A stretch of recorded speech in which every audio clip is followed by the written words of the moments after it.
Ciliary नगर में बंटी रहता था। उसकी बेटी पीलू पढ़ाई में बहुत होशियार थी और घर के काम काज में भी बहुत तेज थी। पीलू भगवान कृष्ण गोपाल की बहुत बड़ी भक्त थी।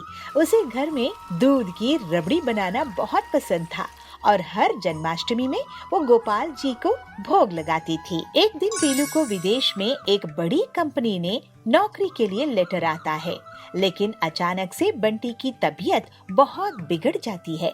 उसकी माँ बबली उससे कहती है, पीलू तू चिंता मत कर, आखिर तेरी कड़ी मेहनत के कारण तुझे इतनी बड़ी नौकरी मिल रही है। तू जाकर काम कर, यहाँ की चिंता मत कर। नहीं माँ, मैं ऐसे कैसे तुमको और पिताजी को इस हालत में छोड़कर चली जाऊंगी।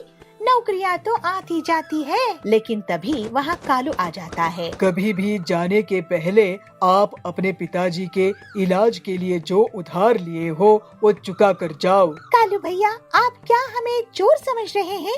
हम आपका उधार चुका देंगे। मैं कुछ न कुछ काम यहाँ पर ढूंढ ही लूंगी।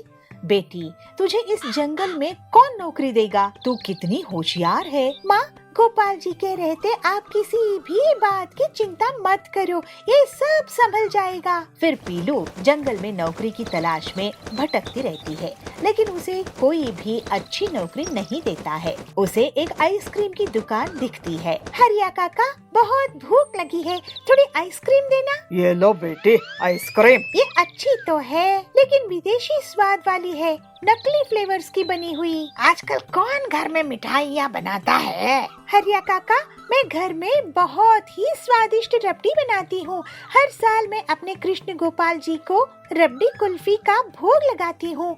उन्हें बहुत पसंद है मेरी हाथ की रबड़ी कुल्फी। तुझे कैसे पता कि उन्हें पसंद है? उनको भोग लगाने के बाद उसमें अलग सी खुशबू और मिठास आ जाती है। तो बेटी, यहाँ वहाँ क्या नौकरी ढूंढ रही हो? एक रबड़ी कुल्फी की दुकान ही खोल लो। लेकिन क्या लोग मेरी रबड़ी कुल्फी खाएंगे? मैं आइसक्रीम बेचने वाला तुम्हें कह रहा हूँ, सोच क्या रही हो? मैं तुम्हें दुकान चलाना सिखा दूंगा। देखो पीलू, तुम्हारी भक्ति से लोगों का भी भला हो सकता है। पीलू घर आकर ये बात अपनी माता पिता को बताती है और फिर उनसे इजाजत लेकर वो कृष्ण गोपाल की एक फोटो हरिया काका की दुकान में लेकर जाती है और उनके सामने वो हर रोज मटका रबड़ी कुल्फी बनाने लगती है। एक हफ्ते तक वो हरिया से मटका रबड़ी कुल्फी दुकान में बेचना सीखती है। बेटी, तेरी मटका रबड़ी कुल्फी बहुत ही स्वादिष्ट है। देख कितने लोग आ रहे हैं इसे खाने के लिए। तो टिल्लू वहाँ पे आता है और कहता है, वाह वाह पीलू दीदी, क्या लाजवाब मटका रबड़ी कुल्फी बनाई हो। मेरी बहन की शादी में ऑर्डर दूंगा। ये सब तो कृष्ण गोपाल की दया है। पीलू हर रोज कृष्ण गोपाल जी को लगा मटकी रबड़ी कुल्फी का भोग खिलाया करती थी। बहुत जल्द ही पीलू की दुकान मुनाफे में आ जाती है और पीलू के पास बहुत सारे पैसे आ जाते हैं।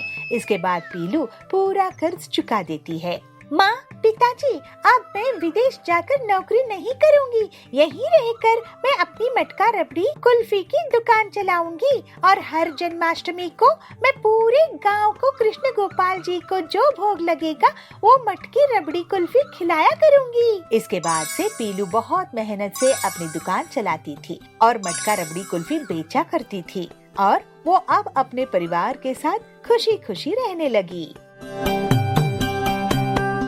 लकड़ी गांव में पीलू नाम की गरीब चिड़िया रहती थी। उसको इंजीनियरिंग का काम देखना बहुत पसंद था। जब भी कोई अपना नया घर या दुकान बनाता था, पीलू उसे देर तक देखती थी। एक दिन हरिया कंस्ट्रक्टर उसको अपने पास बुलाता है और कहता है, पीलू चिड़िया, तुम्हें मैं बहुत दिनों से देख रहा हूँ।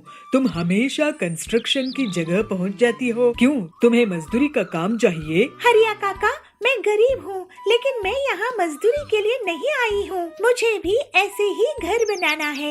अब मैं देख देख कर घर बनाना सीख गई हूँ। तुम गरीब लोग थोड़ी सी चीज क्या जान लेते हो, अपने आप को पता नहीं क्या समझने लगते हो। पता है ना, कंस्ट्रक्शन के सामान जैसे ईंट, सीमेंट, लोहे के रॉड्स कितने महंगे आते हैं। अब जाओ यहाँ से और आगे से कंस्ट्रक्शन साइट में दिखना नहीं। नाराज नहीं हुई है हरिया काका, मैंने आपसे ही ये सब सीखी हूँ। आप एक दिन मुझ पर गर्व करेंगे। ऐसा कहकर पीलू अपने घर चली जाती है। उसके घर में बीमार पिता टिल्लू और बूढ़ी माँ बबली रहते थे। पीलू कहाँ चली गई थी? अरे कहीं मजदूरी कर, कुछ काम कर। घर की हालात कितनी खराब है। अभी कड़क सेठ आए थे और घर खाली करवाने की धमकी देकर गए हैं। अगर हमने उन्हें किराया नहीं दिया तो हम बेघर हो जाएंगे।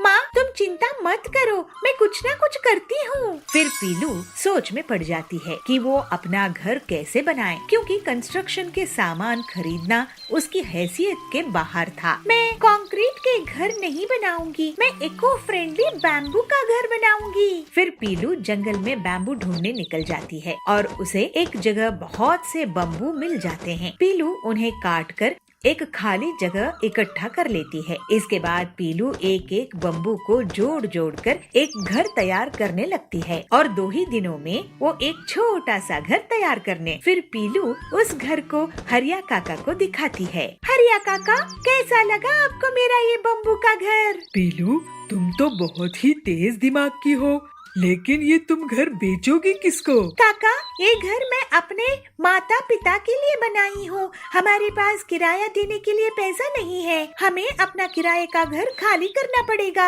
मैं तुम्हारा ये बम्बू का घर बिकवा दूंगा। तुम ऐसे ही और भी घर बनाओ, इससे तुम उधार खत्म कर सकोगी। नहीं तो एक घर बनाकर उसी में रहने से तुम्हें कुछ पैसे नहीं मिलेंगे। तुम्हारी जब कमाई ही नहीं होगी तो तुम आगे जीवन में क्या करोगी? हाँ काका, आप सही कह रहे हैं। आपकी मदद के लिए शुक्रिया। अब मैं और भी बम्बू के घर बनाऊंगी। फिर हरिया एक एक करके पीलू के बम्बू के घर बिकवा देता है, जिससे पीलू को बहुत पैसे मिल जाते हैं और वो कड़क सेठ का किराया खत्म कर देती है और अपने लिए एक सुंदर सा बड़ा सा बम्बू हाउस बना लेती है। अब हरिया और पीलू बम्बू के घर का बिजनेस करने लगते हैं। ऐसे पीलू अपनी मेहनत के दम पर अपने परिवार के साथ खुशी खुशी रहने लगती है। कालकपुर गांव के जंगल में बबलू टैक्सी चलाता था। उसकी पत्नी पीलू घर का काम करती थी। पीलू और बबलू भगवान विष्णु के भक्त थे। उनके पूजा करते थे और सुबह शाम उन्हीं के नाम का जाप करते थे। लेकिन गरीबी के कारण बबलू तो एक्स्ट्रा टाइम मेहनत करके पैसे कमाने पड़ते थे, लेकिन उसकी ये मेहनत कालू ऑटो वाले को पसंद नहीं थी। वो हर समय उसे नुकसान पहुंचाने के बारे में सोचता रहता था। ये ओवर टाइम करके अमीर हो जाएगा, इसको सबक सिखाना पड़ेगा। एक दिन पीलू कहती है, सुनिए जी, आप ओवर टाइम करते हैं, आपकी तबीयत खराब ना हो जाए, मुझे तो बहुत चिंता रहती है। हमारी गरीबी दूर करने के लिए ज्यादा पैसे कमाने पड़ेंगे, ज्यादा काम करना पड़ेगा, क्योंकि हमें पैसों की जरूरत तो रहेगी ना। जब अपने बच्चे होंगे उसके बाद उनकी स्कूल की फीस, हमारा घर का खर्चा। थोड़े दिनों की बात है, भगवान विष्णु सब ठीक कर देंगे। आप सही कह रहे हैं जी, भगवान श्री विष्णु जी ही हमें संभाल कर रखे हैं, हमें तो उनका नाम जपते रहना चाहिए। ऐसे ही कुछ दिन और बीत जाते हैं। बबलू मेहनत करता था तो उसको ज्यादा लोग जानने लगे थे। ओवर टाइम में भी मुनाफा होने लगा।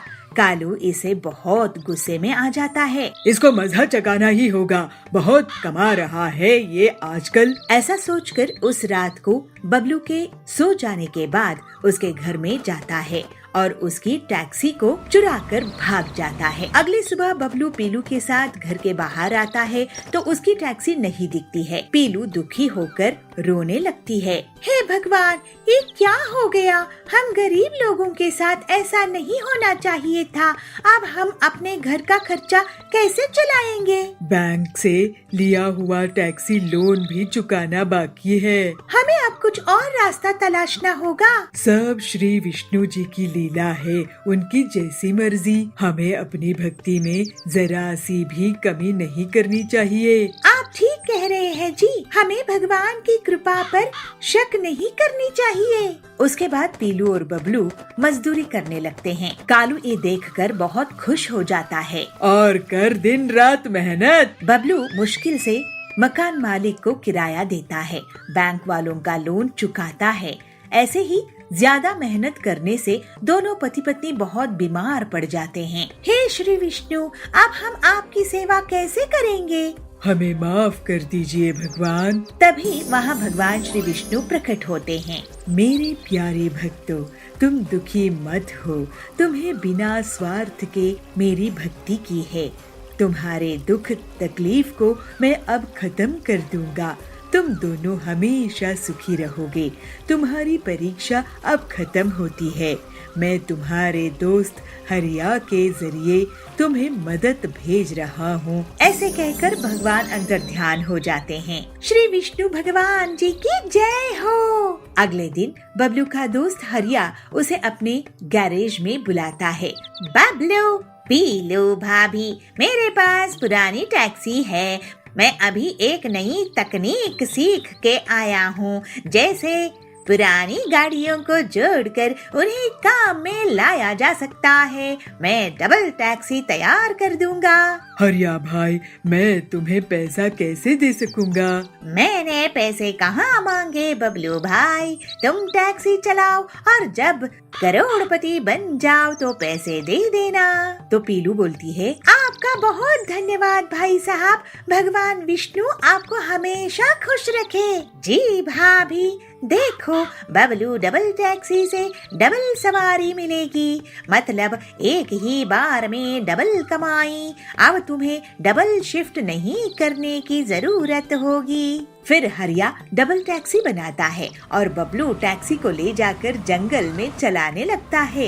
ये देखकर कालू दंग रह जाता है।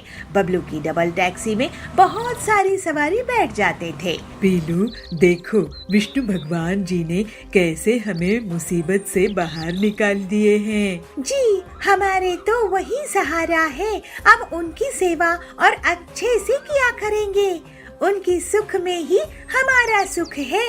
लेकिन हमारी टैक्सी किसने चुराई होगी? मैंने चुराई थी टैक्सी। अब मैं तुम्हारी डबल टैक्सी में आग लगा दूंगा। ऐसे कालू बोलता है। लेकिन कालू जैसे ही आगे बढ़ता है, भगवान विष्णु का गधा उसे जोर से मारता है और वो बहुत दूर फेंका जाता है। जय भगवान विष्णु जी की। और फिर इस तरह से बबलू अपनी मेहनत से ज्यादा पैसे कमाने लगता है। उसके घर की गरीबी हमेशा के लिए दूर हो जाती है।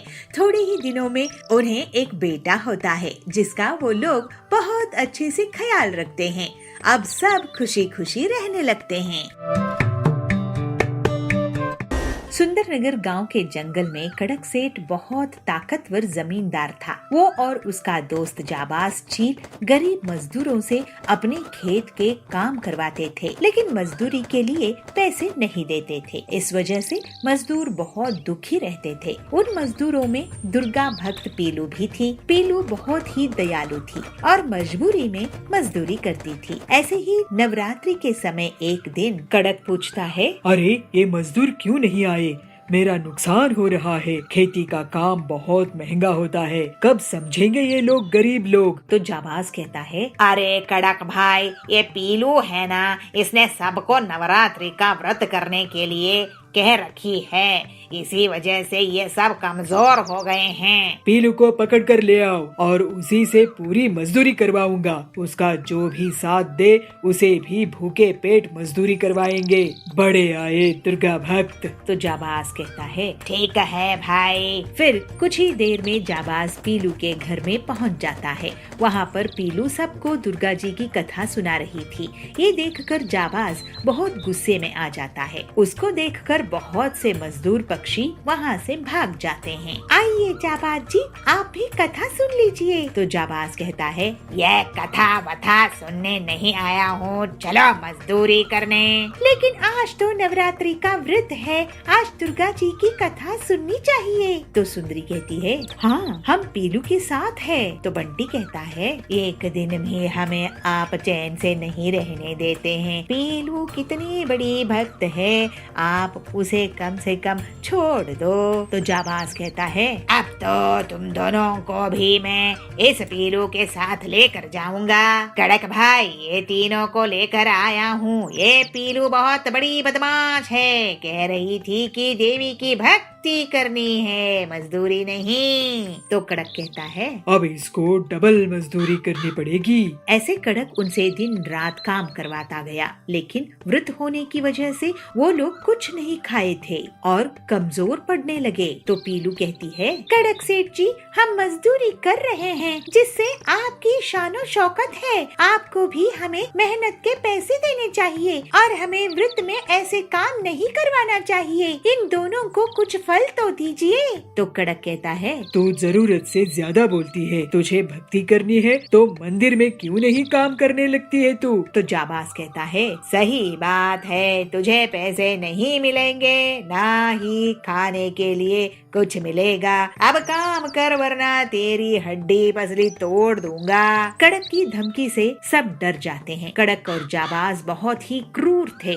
वो सुंदरी और बंटी को कुछ भी खाने को नहीं दे रहे थे। पीलू हिम्मत दिखाती है, हे दुर्गा माँ, आप ही हमारी रक्षक हो। आप ही इन दुष्टों से सुंदरी और बंटी को बचाओ। जो बुरा होना है मेरा हो जाए, क्योंकि मुझे तो बस आपकी भक्ति से मतलब है। ये दोनों मेरे कारण ही फंस गए हैं। पीलू खुद बहुत कमजोर हो चुकी थी, लेकिन वो दुर्गा जी को लगातार याद करती रहती थी। जय माँ अम्बे, जय माँ अम्बे, जय माँ अम्बे। सुंदरी और बंटी बेहोश हो जाते हैं। बड़ी आई भक्त मंडली। कमजोर मजदूर। तभी वहाँ पर बहुत तेज रोशनी होती है। अरे ये क्या लगता है, माँ प्रकट हो रही है। दुर्गा माँ कहती है, पीलू बेटी, मैं तुम्हारी भक्ति की परीक्षा ले रही थी। तुम बहुत नेक दिल की हो और मुझे माँ मानती हो।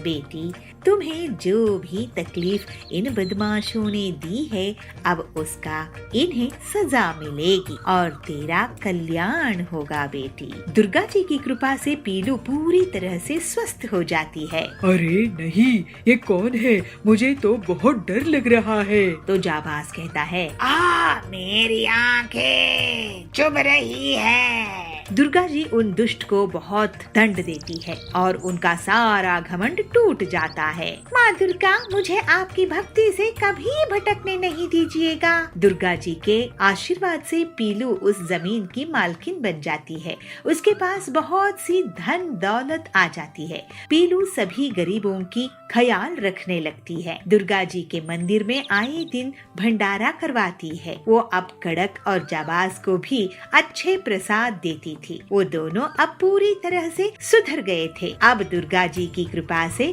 सभी हंसी खुशी रहने लगे। भागलपुर गांव में पति पत्नी पीलू और बबलू किसानी करते थे। वो लोग बहुत ईमानदार थे और कम आमदनी में भी गुजर बसर कर रहे थे। बबलू खेत में कुएं से पानी निकालता था और पूरे खेत में सिंचाई करता था, लेकिन खेत में मेहनत करने के बाद भी उनके खेत में फसल नहीं होती थी। वो लोग बहुत तरह की फसल उगाने की कोशिश करते हैं, लेकिन एक भी फसल नहीं उगती है। सुनिए जी, खेत में कोई भी फसल नहीं उगती है। हमारे ऊपर बहुत कर्ज है, लोग पैसे मांगने आते रहते हैं। मैं सोच रही थी कि मैं कहीं पर मजदूरी करने लगती हूँ, क्या किसी के घर में काम करने लगती हूँ। कम से कम घर में खाना खाने लायक पैसा तो आएगा। इस खेत में कितनी ही काम करो, बेकार है। अरे नहीं पीलू, मैं इस खेत को नहीं छोड़ सकता हूँ। मेरे दादाजी ने और मेरे पिताजी ने ये खेत मुझे दिए हैं। मैं इस खेत में अगर किसानी बंद कर दूंगा तो अपने पूर्वजों को क्या मुंह दिखाऊंगा? और वैसे भी मैं एक किसान हूँ, ऐसे मजदूरी नहीं कर सकता। लेकिन हम कब तक ऐसे ही रहेंगे? देखो, तुम्हारा कहना सही है कि घर के लिए कमाई होनी चाहिए, तो तुम कहीं पर काम कर लो। मैं इस खेत में फसल बोता रहूंगा, क्योंकि ये मेरे लिए माँ जैसी है। अगर इसे ऐसे ही खाली छोड़ दिया तो यहाँ लोग शराब पीने लगेंगे और यहाँ गंदगी फैलाई जाएगी। ठीक है जी। फिर पीलू लोगों के घर काम करने लगी और बंटी खेती जारी रखता है और बहुत दिनों तक वो ऐसे ही धूप में मेहनत करता था। एक दिन उसे अचानक चक्कर आ जाता है और वो बेहोश हो जाता है। तो पीलू उसको डॉक्टर के पास ले जाती है। डॉक्टर साहब देखिए इन्हें क्या हुआ है। सुनो बबलू भाई, आप अब बहुत कमजोर हो गए हो धूप में काम कर करके, कुछ महीने आराम करो। लेकिन अभी तो बीज बोने हैं, मैं आराम नहीं कर सकता।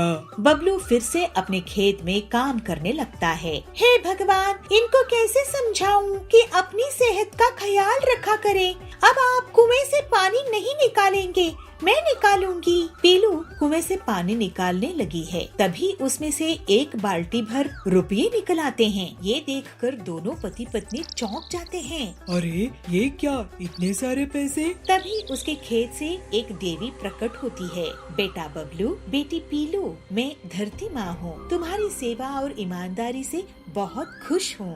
बबलू, आज के इस लालच के जमाने में तुमने गरीबी झेली लेकिन अपना खेत नहीं बेचा। इतने सालों तक मैं तुम्हारी परीक्षा ले रही थी और तुम्हारी फसल नहीं उगने दे रही थी, लेकिन तुमने अपनी उम्मीद नहीं छोड़ी। अब तुम्हारे इस कुएं से पैसे निकलेंगे और तुम और जमीन खरीदकर लोगों के लिए अनाज उगाओ, उनका पेट भरो। मेरा आशीर्वाद है तुम पे। ऐसा कहकर देवी वहाँ से चली जाती है और उनके वरदान के कारण दोनों पति पत्नी का जीवन हंसी खुशी बीतने लगता है। बेशक पूछो वत्स, मगर मैं सिर्फ 3 सवाल का जवाब दे सकता हूँ। एक गांव में एक भिखारी रहता था और वो घर घर जाके भीख मांग के खाना इकट्ठा करता था। मगर हर दिन वो जब वापस घर आता था तो उसका खाना गायब हो जाता था। मगर एक दिन इसकी खाना चुराने वाली चूहे को उस भिखारी ने पकड़ लिया। ओहो चूहे, तुम मेरा खाना क्यों चुरा रही हो? मैं तो एक भिखारी हूँ, जाकर अमीरों के खाना चुराओ। अरे ये तो मेरी भाग्य में है कि मैं तुम्हारे यहाँ से चुराऊं। मगर क्यों? क्योंकि ये तो तुम्हारे भाग्य में है। तुम कितना भी भीख मांगो या कितनी भी इकट्ठा करो, मगर तुम इतना ही रख पाओगे। यह चूहे की बात सुनकर उस भिखारी को सदमा लगा और उसका दिल टूट गया। हाँ, मेरी ऐसी किस्मत क्यों है? मुझे नहीं पता, तुम जाकर आचार्य से पूछो, शायद आचार्य आपका सहायता कर सके। यह बात सुनकर वह भिखारी यात्रा पर निकल पड़ता है आचार्य को मिलने के हेतु। और ऐसे दिन भर चलते चलते और शाम को वह एक धनवान के घर पहुंच जाता है। बहुत थकान से वह वहीं पर रात बिताने की तय करता है। तो जाकर वह उस घर के दरवाजा खटखटाता है। ओ भाई साहब, अंधेरा हो रहा है और मैं इस जगह पे नया हूँ, क्या आपके आंगन में मैं रात बिता सकता हूँ? ठीक है, कोई बात नहीं, अंदर आ जाओ। जैसे भिखारी अंदर आता है तो वह इंसान उसको पूछता है, अरे भाई, कहाँ पर निकले हो और इतनी रात गए क्यों यात्रा कर रहे हो? ओह, मैं आचार्य जयसूर्या से मिलने चला हूँ, मुझे उनसे एक सवाल पूछना है। भिखारी की बात सुनते हुए वहाँ पे आई हुई उस धनवान की पत्नी पूछती है, क्या हम आचार्य से पूछने के लिए एक सवाल तुम्हें दे सकते हैं? ओह, क्यों नहीं, बताइए मेम साहब, आपकी तरफ से मैं यह प्रश्न भी पूछ लूँगा। हमारी एक बेटी है जो बोल नहीं सकती, हम ऐसा क्या करें कि वो बोल सके? अगले दिन उठकर वह भिखारी उन्हें धन्यवाद कहता है और यह कहता है कि आचार्य से उनकी सवाल का हल जरूर पूछेगा और अपनी यात्रा जारी रखता है। और उसको सामने पहाड़ नजर आते हैं और वह चिंता करते हुए यह कहता है, हे भगवान, मैं इन पहाड़ों को कैसे पार करूं? तभी उसके सामने एक जादूगर दिखता है। भाई साहब, क्या इस पहाड़ को पार करने में आप मेरी मदद कर सकते हैं? क्यों नहीं, मेरी छड़ी पर चढ़ जाओ। उसकी बात सुन के भिखारी उसकी छड़ी पर चढ़ जाता है और वह जादूगर अपनी छड़ी पे बिठाकर उस भिखारी को पूरी पहाड़ पार कराता है। उसके बाद उस जादूगर ने, अरे भाई, तुम कहाँ जा रहे हो? मैं आचार्य जयसूर्या से मिलके अपने भाग्य के बारे में पूछना चाहता हूँ। अच्छा, क्या मैं भी एक सवाल दे सकता हूँ आचार्य को पूछने के लिए? मैं कितने सालों से स्वर्ग जाने की कोशिश कर रहा हूँ और मेरी शिक्षा के अनुसार अब तक मुझे स्वर्ग पहुँच जाना चाहिए था। मुझे स्वर्ग जाने के लिए क्या करना होगा? क्या ये सवाल पूछ सकते हो? हाँ हाँ, मैं आपका भी सवाल उनसे पूछूंगा। जैसे ही वो आगे चला जाता है तो वो एक नदी पार करने की रुकावट उसे मिलती है। ओहो, अब इस नदी को मैं कैसे पार करूं? तभी उसे एक बड़ा कछुआ मिलता है और उसे अपनी पीठ पर बिठाकर नदी पार कराने की कोशिश करता है। जैसे नदी पार करते रहते हैं तो कछुआ पूछता है, तुम कहाँ जा रहे हो? मैं आचार्य जयसूर्य से मिलने जा रहा हूँ अपने भाग्य के बारे में पूछने के लिए। क्या मेरा भी एक सवाल पूछ सकते हो? क्यों नहीं, जरूर पूछूंगा। मेरा सवाल है, मैं 500 सालों से एक ड्रैगन बनने की कोशिश कर रहा हूँ और मेरे शिक्षा के अनुसार अब तक मुझे एक ड्रैगन बन जाना चाहिए था। धन्यवाद प्यारे कछुए, मुझे नदी पार कराने के लिए। भिखारी कछुए को धन्यवाद कहते हुए और आगे बढ़ता है। आखिरकार वह भिखारी आचार्य जयसूर्य के कुटीर पहुंच जाता है। हाँ, पहुंच गया मैं। अब तो मैं आचार्य जी से मिलकर ही रहूंगा। सबके सवालों को अपनी जहन में सोचते हुए वह भिखारी अंदर पहुंचता है और आचार्य को सादर प्रणाम करता है। आचार्य, आप कृपया मेरा नमस्कार स्वीकार करें। मैं बहुत दूर से आया हूँ आपसे कई सवाल पूछने के लिए। क्या मैं पूछ सकता हूँ? बेशक पूछो वत्स, मगर मैं सिर्फ 3 सवाल का जवाब दे सकता हूँ। यह सुन के भिखारी हैरान रह गया क्योंकि उसके पास 4 सवाल थे। पर मेरे पास तो 4 सवाल है, मैं क्या करूँ? यह सोचते हुए बहुत आलोचना करता है। पहले वो कछुए के बारे में सोचता है जो 500 साल से ड्रैगन बनने की कोशिश में नदी में रह रहा है। बेचारा कछुआ गहरे नदी में कैसे जी पाएगा? फिर वो जादूगर के बारे में सोचता है जो हजारों सालों से स्वर्ग जाने की कोशिश कर रहा है। ओहो, 1000 साल तो बहुत लंबे होते हैं, उसे तो स्वर्ग जाना चाहिए। उसके बाद वह लड़की के बारे में सोचता है जो पूरी जिंदगी बिना कुछ बोले जी रही है। हाँ, पूरी जिंदगी बिना कुछ बोले जीना ये तो असंभव है। फिर वो अपने बारे में सोचता है, मैं तो एक भिखारी हूँ, मैं जहाँ भी भीख मांग सकता हूँ। मेरे लिए कुछ नहीं बदलेगा, मगर उन लोगों के लिए बहुत कुछ बदल सकता है। यह सोचते सोचते उसको अपनी समस्या दूसरों से छोटी लगने लगी और इसलिए उसने उन तीनों की सवाल पूछने की फैसला किया। कछुआ ड्रैगन बनने के लिए अपनी ढांचे से बाहर आना होगा।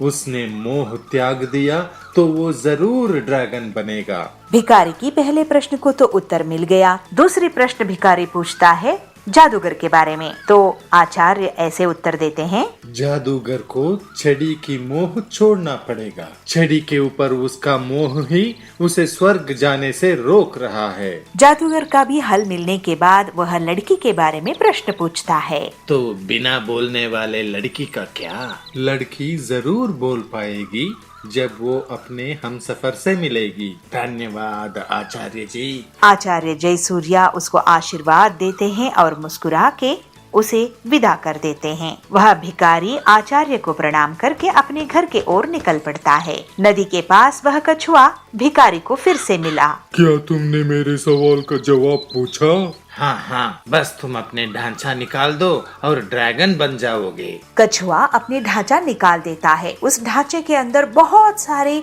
कीमती मोतियां थी और ड्रैगन कहता है, इन्हें तुम रख लो, मेरी तरफ से तुम्हें धन्यवाद। भिखारी को सारी मोती देते हुए कछुआ ड्रैगन बन के उड़ जाता है। जैसे ही पहाड़ तक पहुंचता है भिखारी तो वो जादूगर फिर से उसे मिलता है। अरे जादूगर, आप अपने छड़ी नीचे रख दो, स्वर्ग के दरवाजे आपके लिए खुले हैं। सच में? ऐसे जादूगर छड़ी भिखारी को दे देता है और स्वर्ग की तरफ चल पड़ता है। अब भिखारी के पास कछुए के दिए हुए मोतियां हैं और जादूगर की छड़ी। वह भिखारी वापस उस परिवार के पास पहुंचता है जिसने रात को सहारा दिया था। वह परिवार भिखारी को देखकर खुश हुए और अपनी सवाल की जवाब सुनने के लिए कातुर थे। आचार्य जी ने कहा है कि जब आपकी बेटी अपने हमसफर से मिलेगी तब बोल पाएगी। तभी उस परिवार की बेटी नीचे आई और बोली, क्या ये वही आदमी है जो पिछले हफ्ते भी यहाँ आया था? उस लड़की की माता पिता हैरान हो गए और वो भिखारी की तरफ देखते हैं और तय करते हैं कि यही इस लड़की की हमसफर है। माता पिता ने इन दोनों की शादी तय कर दी और वो हमेशा खुश रहे। बबलू कबूतर नारियल पानी बेचकर अपने परिवार का गुजारा किया करता था। वो सुबह सुबह नारियल पानी बेचने के लिए अपने घर से निकल जाया करता था। नारियल पानी ले लो, ठंडा ठंडा नारियल पानी ले लो, नारियल पानी ताजा ताजा नारियल पानी। अरे ओ नारियल पानी वाले भैया, जरा इधर आना, ये लो भैया, ये ताजा ताजा नारियल पानी पियो। इस तरह बबलू दिन भर घूम घूम कर नारियल पानी बेचा करता था। शाम को बबलू घर वापस आकर अपनी पत्नी पीलू को पैसे देता है। ये ले पीलू, आज की कमाई, इसमें से आधे पैसे तू अलग जमा करके रख ले, अपने बेटे की पढ़ाई के काम आएंगे। पीलू उससे कहती है, सुनिए जी, आप अपनी तबीयत का भी ख्याल रखा कीजिए, आजकल आपकी तबीयत ठीक नहीं रहती है। अरे क्या करूं पीलू, मुझे तो दिन भर मेहनत करना ही पड़ेगा ना, आखिर अपने बच्चे के भविष्य का सवाल है। इस तरह उनके दिन बीत रहे थे। एक दिन बबलू जब नारियल पानी बेच रहा होता है तो उस पर बाज हमला कर देता है। उस बाज का शिकार बन जाता है। सुंदरी ये सब दूर बैठकर देख रही थी। सुंदरी पीलू के पास जाती है और उसे पूरी बात बताती है। पीलू, बहुत दुख की बात है, बबलू बाज का शिकार बन गया। ये सुनकर पीलू जोर जोर से रोने लगती है। ये आप क्या कह रही हो सुंदरी काकी, उस बाज की आखिर मेरे पति से क्या दुश्मनी थी? कई दिनों तक पीलू बबलू की याद में दुखी रहती है। एक दिन उसका बेटा उसके पास आकर कहता है, माँ इतने दिन हो गए, तुम सिर्फ रो रही हो, तुम कुछ खा पी भी नहीं रही हो, अगर तुम्हें कुछ हो गया तो जरा सोचो मेरा क्या होगा, इसलिए कुछ खा लो, अपने लिए नहीं तो मेरे लिए ही कुछ खा लो। इस तरह से पीलू चिड़िया अपनी जिंदगी की एक नई शुरुआत करती है। एक दिन पीलू अपने बेटे से कहती है, बेटा तू घर में ही रहना और थोड़ा अपना ख्याल रखना, मैं नारियल पानी बेचने के लिए जा रही हूँ। माँ मैं भी तुम्हारे साथ नारियल पानी बेचने के लिए चलूंगा, मैं तुम्हें अकेला नहीं जाने दे सकता। पीलू कहती है, नहीं बेटा, मैं तुझे अपने साथ लेकर नहीं जा सकती। पीलू किसी तरह अपने बेटे को समझाती है और फिर नारियल पानी बेचने के लिए निकल जाती है। पीलू नदी के किनारे नारियल पानी बेचने लग जाती है। नारियल पानी ले लो, ताजा ताजा नारियल पानी, ठंडा ठंडा नारियल पानी। पीलू की दुकान के बगल में कालू कौवे की दुकान रहती है। वो वहाँ पर कोल्ड ड्रिंक्स बेचा करता था। कालू उससे कहता है, अरे पीलू, तू यहाँ पर क्या नारियल पानी बेच रही है? यहाँ पर मेरी कोल्ड ड्रिंक्स की दुकान है। आजकल जंगल के पक्षी कोल्ड ड्रिंक्स पीते हैं, तू कहीं और जाके अपनी दुकान लगा। पीलू कहती है, ठीक है कालू भैया, मैं कहीं और जाकर अपने नारियल पानी की दुकान लगाती हूँ। कालू सही कह रहा था। पीलू दिन भर बैठी रहती थी लेकिन उसका नारियल पानी नहीं बिकता था। इस तरह कई दिन बीत जाते हैं। ज्यादा कोल्ड ड्रिंक पीने के कारण सभी पक्षियों की तबीयत बिगड़ने लगती है। जंगल का डॉक्टर उन्हें कहता है, अरे जी, आप लोग जो कोल्ड ड्रिंक पी रहे हैं उसी की वजह से आप लोगों की तबीयत इतनी खराब होती जा रही है। अगर आप लोगों को अपनी तबीयत ठीक रखनी है तो ये कोल्ड ड्रिंक बंद करके ताजा ताजा नारियल पानी पिया करो। पीलू चिड़िया अपने नारियलों के साथ उदास बैठी हुई थी। वो सोच रही थी कि अब आगे उसका क्या होगा। तभी वहाँ पर जंगल के सारे पक्षी आ जाते हैं। अरे पीलू चिड़िया, हम आज से तुम्हारे से ही नारियल पानी खरीद कर पिया करेंगे। हम आज से कोल्ड ड्रिंक बिल्कुल बंद कर देंगे। अब तुम हम सबको ये ताजा ताजा मीठा नारियल पानी दो और हाँ, मलाई अलग से निकाल कर देना। पीलू कहती है, जी बिल्कुल, मैं आप लोगों को ये स्वादिष्ट नारियल पानी दूंगी, इससे आप सबका स्वास्थ्य भी अच्छा रहेगा। इस तरह से पीलू और मेहनत करके ज्यादा से ज्यादा नारियल पानी बेचने लगती है और उससे उसकी बहुत बढ़िया कमाई हो जाती है। अब वो अपनी बेटी को अच्छा जीवन देती है। इस तरह पीलू अब खुशी खुशी रहने लगती है।